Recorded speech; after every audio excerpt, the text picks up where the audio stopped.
Hello, this is Hot Lesbian Assassin, and this is a vlog. I'm here to talk about the Academy Awards. If you haven't been paying attention, this morning the Academy, I don't know if it's called the Academy, whatever, they announced their nominations, and I wanted to talk about the Best Picture category because I just don't know shit about films really. I mean, if you're here to listen to someone knowledgeable, then you're in the wrong channel. I'm just here to opine, just give my opinions on films. I don't have a film degree or I've never been in film school. I don't know anything about film. Even your nerdy, geeky local film aficionado probably knows more about films than I do, but I do like films very much and I like to talk about them and give my opinions on them. So basically, I'm going to do somewhat of a review of all the films that have been nominated. Now, I say review, but it's more kind of a rant or just gushing about films. It's not really a whole holistic review of each and every film. It's just a kind of a short opinions of them, maybe a short analysis of them. So don't take this seriously. This is not something that you should be taking notes on or anything like that, of course, because my opinions don't mean shit. Anyway, the 10 films that are nominated are 127 Hours, Black Swan, The Fighter, Inception, The Kids Are Alright, The King's Speech, The Social Network, Toy Story 3, True Grit, Winter's Bone. And I'm going to talk about all 10 of those films, but in addition, I'm going to talk about 3 other films that I felt deserved to be nominated. Now, some of these films you may have seen and some you may love, and you may get angry when I say certain things about certain films, but don't get angry. Just write it on the channel, give a critique of my critique of my critique, and let that be it. Let us not hate, let us love.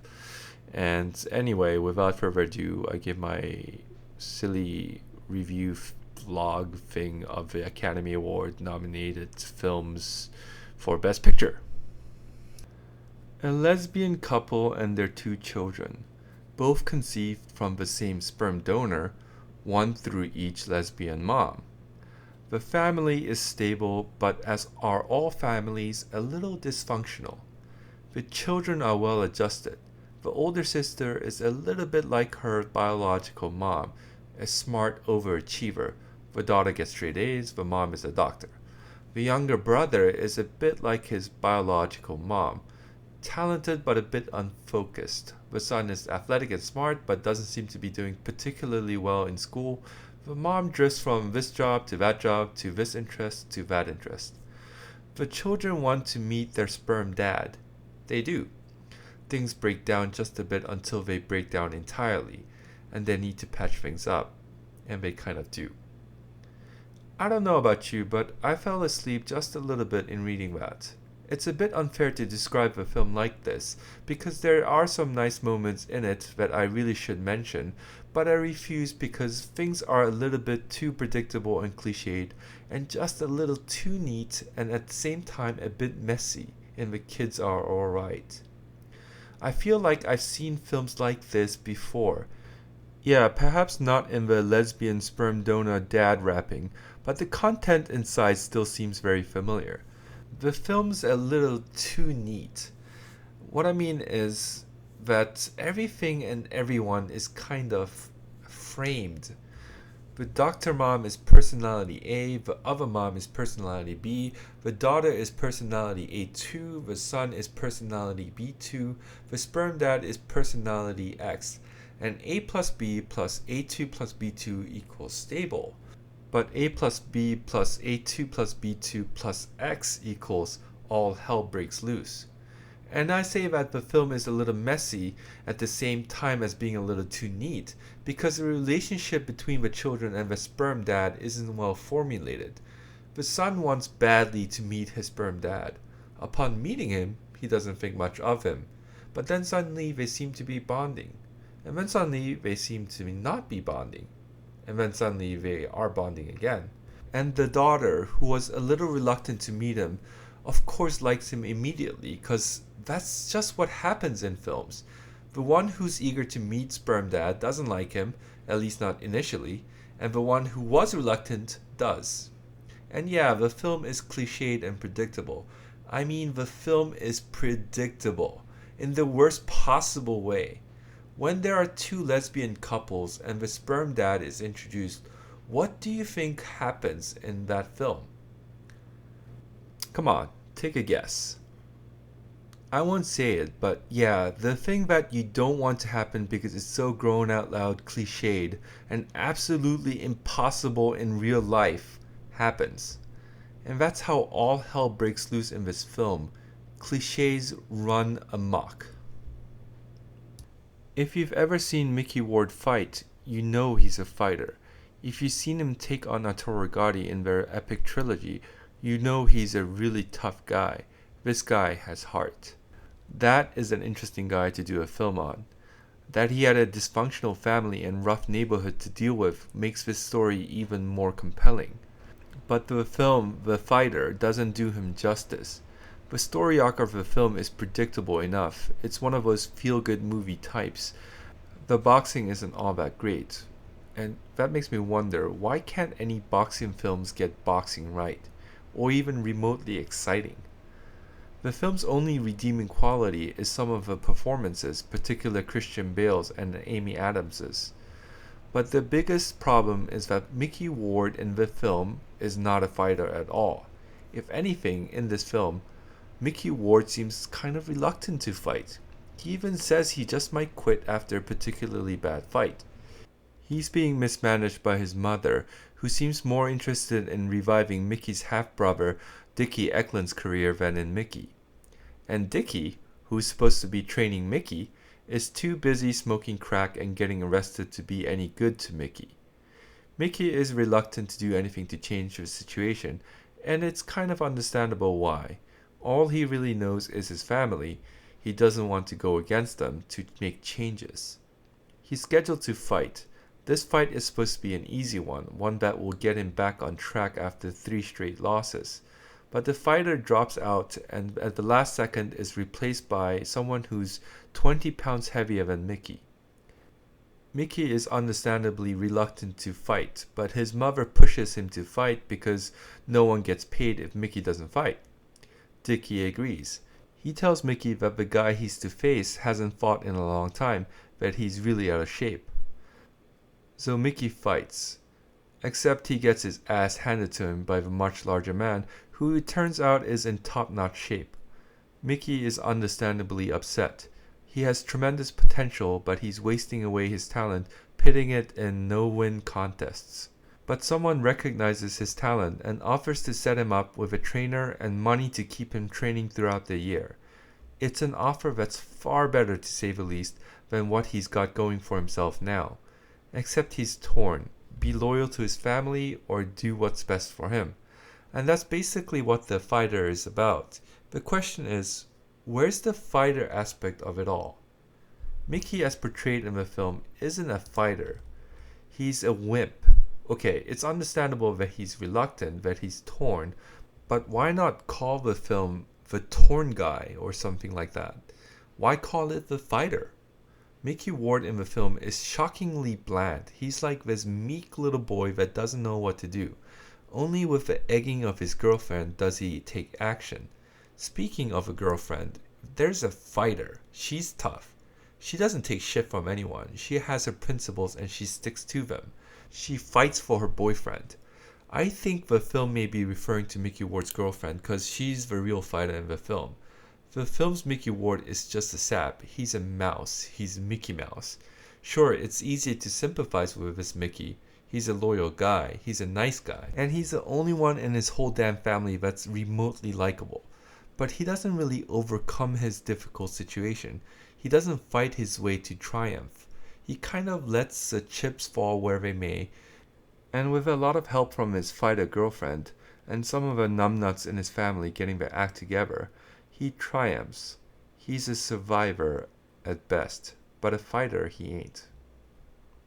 I think a film about the Ozark Mountain people would be interesting to see. If you're not familiar with the Ozark people, they kind of a somewhat backwards, poor, hillbilly people living in the Ozark region, which ranges somewhere in Missouri and Arkansas as far as I know. Okay, that was a bit of an unfair generalization, but it serves my purpose. It's fascinating to learn about people that are different, people of different culture background.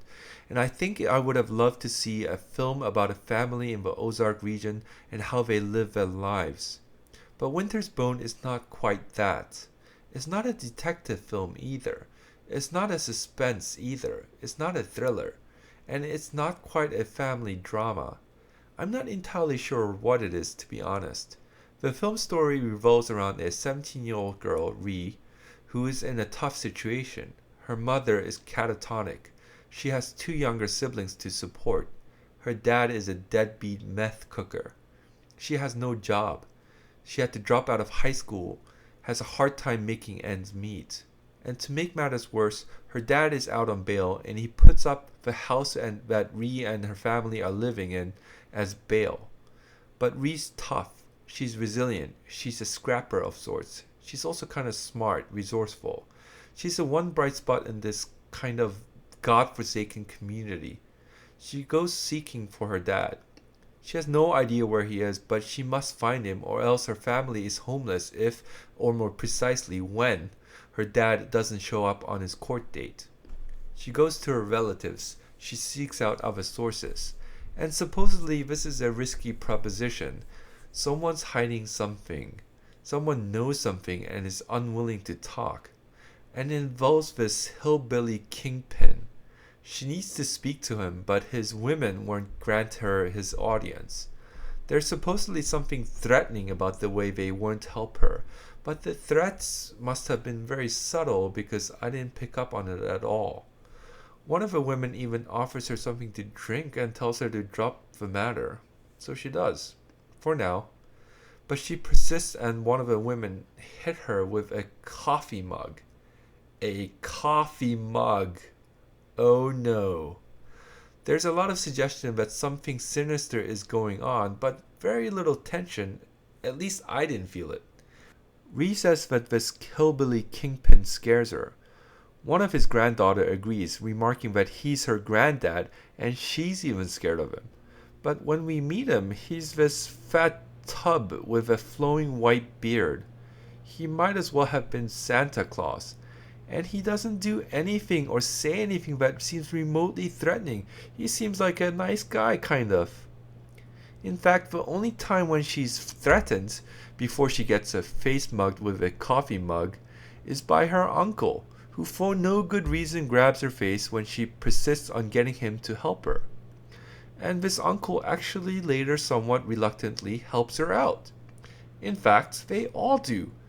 So what it seems to boil down to is that she gets a little beating from this wife of a hillbilly kingpin and some of the other women in their family because she's pestering them for information regarding her dad, and then they decide to help her.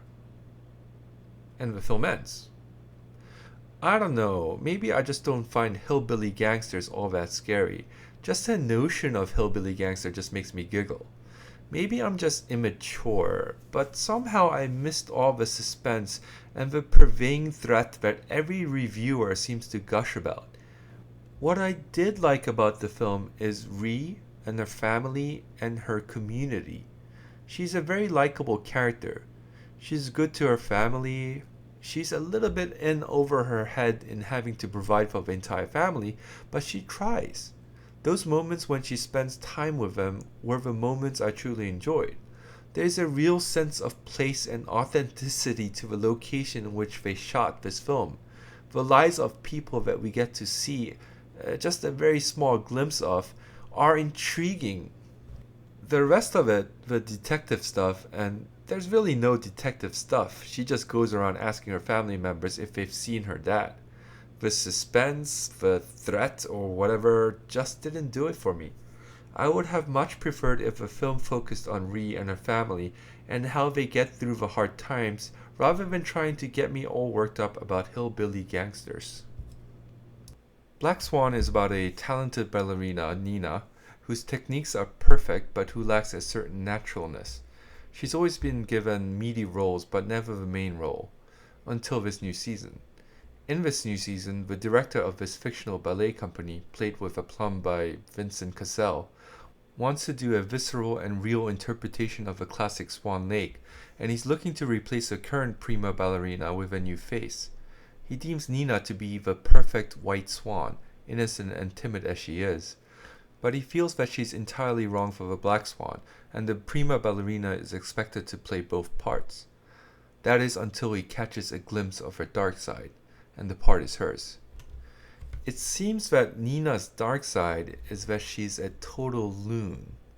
There's just no way to put it delicately. She sees things. I mean, when you see yourself reflected in a mirror in a way that's different from how you're posing before it, that can only mean you're cuckoo for Cocoa Puffs. The part may be hers, but the director is frustrated by the lack of progress on Nina's part. She can play the white swan perfectly, but he finds her black swan lifeless, passionless.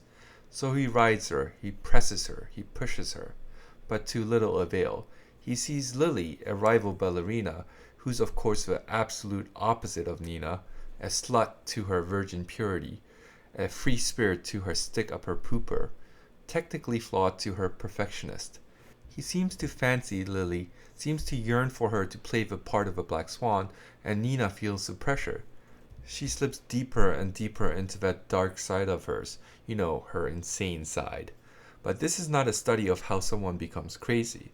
If anything, she's already crazy from the very get-go, and it's kind of understandable why. I mean, if I had a mom who's a little bit more tolerable than Margaret White, Carrie's fanatically religious psycho mom from the film Carrie, I'd be a little crazy too. Nor is this film a study in how one becomes even crazier. In fact, the whole I'm crazy thing is a little bit ludicrous. I mean, all the director seems to be suggesting and pushing is for Nina to find her inner slut. He makes passes at her. He tells her to go home and masturbate. But instead, she finds her inner nut. The film is more of an obnoxiously abstract artistic interpretation of how a ballerina completely comes off the hinge under the pressure to find her inner nut slut. And it's interesting to say the least, a bit predictable. There's a very obvious foreshadowing of how the film will end, and sure enough, that's how the film ends. But interesting nevertheless, perhaps even refreshing. But it lacks depth. It's absolutely ludicrous, close to being unintentionally funny. It's a Wagnerian, in-your-face interpretation of the high-pressure cooker world of ballet. It's definitely worth an initial viewing, but I'm not sure if it has enough redeeming values to make it worth a second. I would like to start by saying that I like Toy Story 3. It was a nice ending to the series. It's nice that everything gets squared away in this film. But let me also say that Toy Story 2 is my absolute favorite of the Pixar films, and I think Toy Story 3 is kind of like Return of the King or Return of the Jedi, a necessary component of a trilogy, but only significant within the whole spectrum of the trilogy's plot, and doesn't stand alone nearly as well as the previous two films. It's got its jokes, its adventure, and they great jokes and a fine adventure, and it's moving as hell. There were people crying in the theater, for goodness sake. But it's kind of shallow. It's not shallow if you watch the first two films and know Woody and Buzz and all their pals very well, but you won't get to know them all that well here. I mean, Buzz spends half his time as some kind of Spanish lover boy toy kind of thing. I mean, the characters aren't all that well developed in this one. The relationships aren't really explored in this one. It felt like an exercise by Pixar. They flexed their muscles and came up with a really shiny and polished and high-octane CG animated comedic adventure film, and they did it expertly. And it fits right in the Toy Story universe, and I welcome it as a nice cap to the trilogy. But I don't think it quite weighs in as heavily as have the previous two films. Dreams are a funny thing. That's about as much as I can say without my words ringing untrue. They're hard as fuck to describe. Every time I see a dream sequence in TV shows or films, they don't look right. There's just something not dreamlike about the dreams on films. And I dare say that's true of Inception as well. But whereas in most films, the fact that the dreams don't feel quite dreamlike doesn't really matter, it's the artistic interpretation of the film that truly matters. The fact that the dreams in Inception don't feel right is a bit bothersome. Because the film tries its darnest to master dreams, it projects itself as an expert on dreams. The main character, Dom Cobb, is an expert in stealing secrets, and he steals them by entering their dreams, because the film declares that in their dreams, in their subconscious, they are more apt to reveal their secrets. The film, in declaring itself an expert on dreams, makes up a lot of rules about dreams. Did you know 1 second in the real world is exactly 60 minutes in the dream world? I'm making these numbers up. So 1 second in the real world is exactly 3600 minutes in the dream world within the dream world. Didn't you know if you die in the dream world, you wake up? And if you're injected with this especially potent sedative and you die in the dream world, you enter this thing called limbo, where you can be in forever and construct whole cities. Okay, if you say so, Inception. The film just keeps making shit up. It's like the Matrix declaring that deja vus are glitches in the Matrix. Oh, that's what they were. I see now. So it's kind of jarring when dreams don't feel all that dreamlike. It's even more jarring that so much of it sounds made up. It's not that I didn't like the film. I liked it. Quite a bit, actually. There's a lot going on in the film, and it's entertaining at the very least. It's important to understand that there is so much more to the film than just knowing how it ends. The journey is a wild one, and kind of wildly imaginative. But it's riddled with holes, and it covers them up with made-up answers. It has an oh so predictable, there's a deeper personal issue that the main character is going through which could jeopardize the mission subplot weaved in. In the end, I don't know if there was anything really all that much to the film. There's a scene in which Dom Cobb is looking to hire a new architect, someone who will construct the levels to a dream world or something to another. He is introduced to someone. He tests her.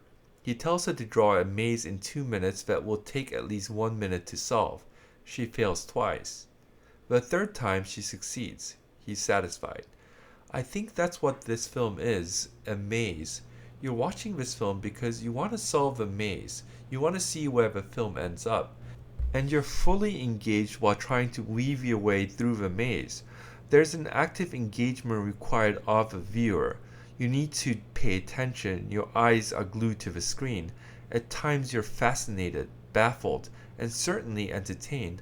But once you get out, you're kind of disappointed that it took you less than 1 minute to solve. In the end, you ask, if he wanted to be with his kids so damn much, why didn't he just have them sent to him? 127 Hours is based on a real story about a mountain climber, Aron Ralston, who gets his arm trapped by a boulder while mountain climbing. I'm sure most of us have heard the story before and already know the outcome, so I feel it's not a spoiler to say that after 5 days of weighing his options, he cuts his arm off with a cheap multi-purpose tool and crawls to safety. The question that comes to mind when watching the film is, would you have been able to do that? Break the bone in your arm, cut through it with a blunt knife? For those that haven't seen the film, I suppose a common question posed is this a watchable film? After all, it is about one guy trapped for 5 days. You show him trapped, you show him cutting his arm off, and then you show him being rescued. What more is there to the film than that? And to a small degree, that's really all there is to it. There's a certain limitation to the film that is very much evident.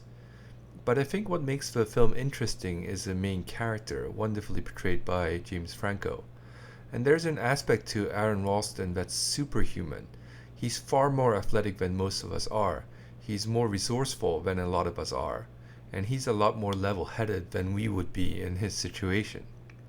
Those qualities in him certainly piques my interest, as would any film about some great athlete or humanitarian overcoming an obstacle. But he's very much human like any of us are. He has his doubts, he has his fears, he has his regrets, but he also has hope. He, like any other, has a great desire to survive, to do whatever is necessary. And it's interesting to see how he does it. What gets him through it? How does he do it? Was there no other option available to him? The film gives a very realistic and harrowing account of his thought process and the emotions he goes through while trapped in that situation. And as you watch and ask yourself, would you have been able to do it? You understand that some luck was involved and he isn't a fat fuck like most of us are. But in the end, it's that human quality in him that enables him to survive, and they what make this film very much watchable and entertaining. By all accounts, the real Mark Zuckerberg, the creator of Facebook, is nothing like the Zuckerberg portrayed in The Social Network. For one thing, the film never mentions that Zuckerberg is married, and I understand why, but it's this purposeful omission that kind of gnaws at me. I mean, you understand what the film is driving at. The creator of the biggest social forum that connects everyone is himself disconnected from others, even from his so-called friends. How ironic. It bothers me. It makes the film a little less enjoyable. There's a lot the film gets right. It expertly captures the essence of this fascinating tale of a Harvard dropout and how Facebook came about. There's a lot to the story: doubt, betrayal, competition, technical difficulties, financial woes, and the film tightly, expertly tells the story without complicating things too much for us dumbasses. In its essence, the film is a character study of this fictional Mark Zuckerberg, and this fictional Zuckerberg is a fascinating guy. He's obviously brilliant, he's super nerdy, he seems to suffer a bit from social anxiety, which drives him to be ultra competitive, even at the expense of his friends, ultimately leading him to shutting everyone out around him, and we're left with the somewhat predictable ending of the film. Of course, the film Zuckerberg doesn't have a wife because that would destroy the whole irony that they're going for. And the film really tries hard to drive that point home, like we're especially dim-witted or something. Needless to say, there are no subtle points to be grasped in this film, and it's a shame because, though fascinating as the tale may be, if a real Zuckerberg isn't anything like the film's version, then what's the point of doing a character study on him? True Grit is a very straightforward story, almost shockingly so. You might find yourself asking, wait, that's it? It's over? This is a Coen film, isn't it? The film is about a girl whose dad is killed. She wants justice. She hires the roughest of town marshals to hunt down and kill the murderer. And so they go off to do so, and then the conclusion hits, and the film is over. There's no great plot twist that we've grown accustomed to and we unfortunately fully expect in films. There are no surprises, and some may watch this film and be greatly disappointed. But the joy of watching this film is in the girl. Her name is Maddie. She's just 14, but she's smart as a whip, and she's brazen and tough in her own way. She hires Marshall Cogburn because she heard he has true grit. But what is true grit? Is true grit to stare down 4 men and take them on single-handedly? Is true grit to aim true in a crucial situation and hit a target 600 yards away? Is true grit forsaking one's life to save another soul? Perhaps all of these are, but if anyone carries that definition well, it's Maddie. There's a wonderful scene in the beginning of the film, almost perfectly lifted from the novel in which the film is based, in which Maddie is haggling with a horse trader. I won't spoil the scene, but it's just marvelous. It's smart, it sounds authentic, it's a joy to listen to. And from the very get-go, from that very moment, you fall for Maddie. You root for her. You want to see more of what she does and delight in what she says. And a lot of that has to do with her being 14 and perhaps a girl. You don't expect that out of a 14-year-old girl. The marshal doesn't expect her to tag along on the hunt when she hires him, but she does. He doesn't expect her to keep up with him in the rough ride, but she does. No one expects her to hold her own against older, rougher men, but she does. She truly has grit. She's worth watching the film for. And it's true of Marshall Cogburn as well, though to a lesser extent. For all his rough and tumbly ways, he has a sweet side to him, to be sure, and it's all expertly covered in grime and booze and coarseness by Jeff Bridges. So the film isn't as straightforward and unsurprising as it may seem initially. There's a whole civilization versus Wild West theme that's worth exploring on second, third, and fourth viewings. And most of all, there's a relationship between Marshall Cogburn and Maddie that's strangely profound. You will find yourself surprised by how much their relationship moves you. They never verbally express their care for each other, but they prove it aplenty in action. It's nice to go back and see where these moments are. True Grit is one of those films whose straightforwardness strangely enough makes you want to go back and see all the details that you might have missed in the film. There's something very magical about silent films. I feel that too many films try to move a plot along or convey something through endless dialogue. That can be effective, of course, but it loses some of the mystique, the awe of seeing something told merely through pictures. Films are so often reduced to an exercise in listening to jokes, clever retorts, speechy monologues, and I often wonder if I could very well just close my eyes and sense the gist of a film just by hearing them chatter on and on and on. The Illusionist is not a silent film. It has some dialogue here and there, but most of it is incidental. Some of it seems to be entirely gibberish. The magic is in the pictures, and not just because this is a gorgeous film. There's a scene in which the main character, a magician who's on his last legs and whose act is being drowned out by raucous rock bands, is standing on a cliff overlooking the beach and the ocean. It's an absolutely beautiful scene, and it makes me sad that hand-drawn animated films are getting displaced by CG. But there's more to the beauty in the pictures than the technical superiority of the drawings. The pictures have a story to tell, and they tell it beautifully. The magician is on a tour of sorts. Basically, he can't find work anymore, and he goes from one music hall to another looking for work, and finally lands at a pub in Scotland, where the locals appreciate his talent. And he is quite talented. He knows his tricks well. He knows it so well that one naive girl mistakes it for real magic. He sees that her shoes are all worn out, and out of kindness he buys a pair for her, and with some showmanship presents them to her.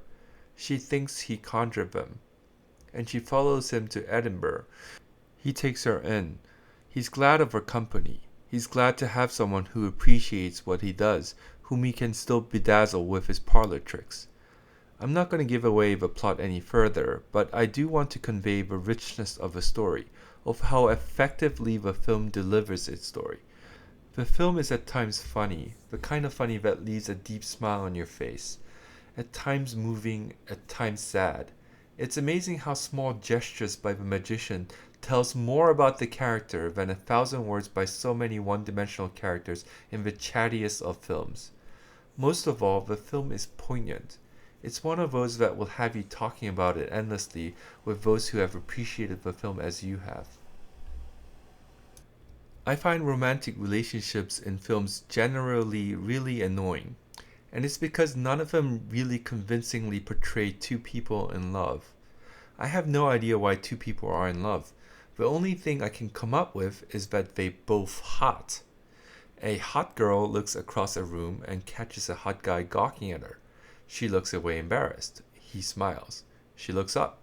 She smiles. And voila, love. That annoys me. But not Blue Valentine. You can see it in the film's trailer. Dean and Cindy are on their first date. Dean is about to play a song on his ukulele. He tells Cindy to dance. She's game. He wants to sing, but he tells her that he can only sing goofily, sing stupid. He starts to play. She dances goofily. He does indeed sing goofily in a mock voice, but he's actually quite good. She's pleasantly surprised. He tells her to slow dance to the last part of the song. She does. He dramatically closes the song, and she applauds. They high-five. It's all a bit too cutesy, but it's very effective. It doesn't exactly explain why they fall for each other, but it's very apparent that they have. It's convincing. You can't help but smile. They have a wonderful rapport. He adores her. She sees something unique in him, a hidden talent perhaps. She sees potential in their relationship. They seem to make a good couple, but 10 years later everything has changed. They're raising a 6-year-old kid together. He's content with the way things are. She wants more. She wants the man who has so much potential bottled up in him to make something more of his life. He's a house painter who drinks a bit too much but loves his wife, even if it's out of some deep devotion to long lost memory. She dreamed of being a doctor, but she has to settle for being a nurse. There's nothing in the film that directly accounts for what went wrong, but the film doesn't have to overtly tell us what went wrong for us to understand. Sometimes just observing tells us more than enough. His boyish, goofy, romantic notions charmed her in the beginning. It still serves its purpose later on their daughter, but she's tired of it. Raw from the hardships of providing for the family, she now finds it immature and irresponsible. And there's a raw power to the emotions projected by the film, heightened by the way the film dances in and out of two time frames. We visit them in the beginning when everything was sweet, and at the end when all that's left is bitterness. And the narrative is such that you discover something new at both time frames. In the beginning of their relationship, we are introduced to them individually. Then they meet, they date, they run into some difficulties, they survive them, they get married. Towards the end of their relationship, there seems to be nothing overtly wrong, just hints here and there. The dog is missing. Cindy finds it a short while later, dead by the curb, and it acts as a trigger to burst the seam of their relationship. We find out further that the love they have each other is long gone, replaced by a bitterness that's so harsh that we find them constantly fighting, hurting each other. The film is extremely effective because we are invited to watch their love for each other blossoming and at the same time forced to witness their relationship collapse. And at the end, we see them at the height of their romance and at the pitfall of their relationship. Blue Valentine is a very powerful, emotional, and moving portrayal of a couple falling in and out of love. I'm a sucker for inspirational films. I don't mean that I absolutely adore them and my favorite film of all time is Dead Poets Society, but they do get to me. They move me. They make me want to seize the day, even as I feel like really dirty for being slimed by their sap. And The King's Speech somewhat fits that category. It is an inspirational film, but I think it's important to also separate it from the likes of Dead Poets Society, which is a perfectly fine film, but a little too rah-rah and cliched for its own good. Those types of films all too often deal with concepts and ideals, but The King's Speech deals with real people with real problems, or to be more precise, with King George VI and his stammer. Imagine having to speak live in front of an audience ranging in the millions. That in itself is a harrowing task, but to do it with a stammer, I can't imagine how petrifying the prospect must be for those that suffer from this speech disorder. That's what King George VI faces in this new world of radio broadcasts. In his country's time of need, he must stand tall and must act as their voice, so he seeks help. And into his life waltzes in Lionel Logue, a rather unconventional speech therapist. I don't think it's necessary to go into further details regarding the plot, but suffice it to say that it is an urgent matter that the king overcome his stuttering, and Logue does his best to help. It's no mystery how the film ends. It's not even a mystery what becomes of the king and Logue. It's just a joy to watch the process. Of course, the king and Logue form a strong bond, and it is very touching to see them form it through the trying times that threaten to break that bond. Though the king is reluctant to speak of the root of his speech disorder, he starts to open himself up to Logue, and Logue can clearly see the king, though riddled with inferiority complex and anxiety, and somewhat scared of the prospect of becoming king one day, is no coward. In fact, he declares him to be the most brave person he's ever met, and it's because despite his stammer, despite the ridicule he exposes himself to every time he speaks, he doesn't shirk his duties and tries his darnest to give it his all. There's a real vulnerability to the king's character, In fact, you forget at times you're watching this film that's an account of a king, a person of privilege, and it has somewhat to do with Logue's insistence on foregoing formalities and instead treating each other as equals, but it has more to do with the film's portrayal of the king. He's a real person. He's very much human. He has a loving wife. He adores his children. There's a scene in the beginning of the film in which he stammers his way through a story he shares with them with such enthusiasm that we can't help but smile. He has no particular high opinions of himself or his position. Any courtesy he commands is not out of his sense of self-worth, but out of respect for the crown. He's perseverant, but isn't devoid of doubts, sense of dread, or fear. He has his stammer, his demons as well. He has a bit of a temper, and we watch as he struggles to overcome them and rise to the occasion. His wife Elizabeth is heartbroken and sympathetic whenever there's a hitch in the process, but never stops offering her support and encouragement, and we are with her all the way. We feel ourselves pulling for him because he is one of the great underdog characters in film history. And when he triumphs, we are bathed in the glory of the moment. We are inspired, and we don't feel dirty for it. Another year begins with some woman suffering from insomnia. She goes to a clinic, and the medical professional suggests that she talk to a behavioral counselor about her problems, so she does. This behavioral counselor doesn't have any easy answers for her, but it's clear from their talk that her insomnia isn't a physical dilemma, but a psychological one.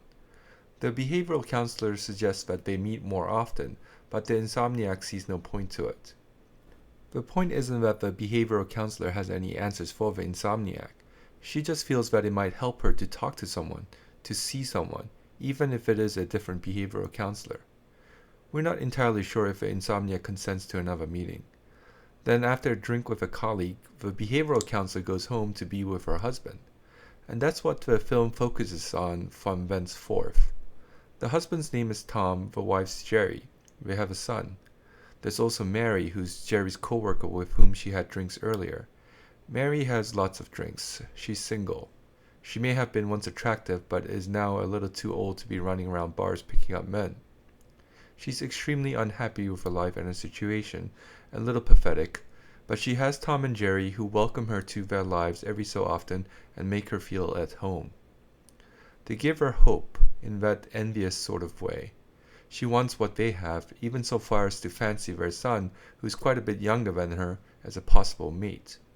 Tom and Jerry are two extremely likable people, the kind of people that I would love to know in real life, and they lead a life that you probably want for yourself as you grow older.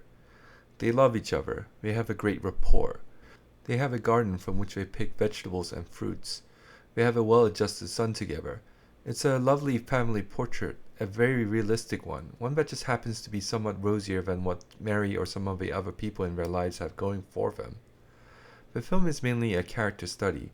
Tom, Jerry, their son, their friend Mary, and others they know and have relationships with, and a study of what happens in a span of a year.